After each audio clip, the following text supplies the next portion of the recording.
Secunderabad Jubilee hills స్టేషన్లో Ponnam Prabhakar collector అనుదీపులు ఆకస్మిక తనిఖీలు నిర్వహించారు. రోడ్డు భద్రత మాసంలో భాగంగా డ్రైవర్లతో మాట్లాడి రోడ్డు భద్రతపై అవగాహన కల్పించాలని సూచించారు.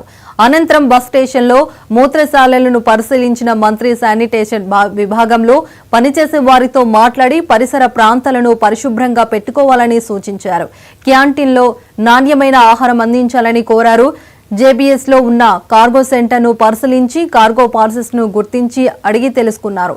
ఇక బస్ స్టేషన్ లో ప్రాంగణంలో దుకాణాలను పరిశీలించి కాలం చెల్లిన ఆహార వస్తువులు విక్రయిస్తే చర్యలు తప్పవని హెచ్చరించారు.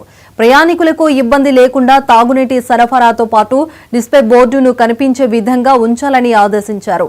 బస్టాండ్ లో ప్రయాణికులతో ముచ్చటించారు మంత్రి.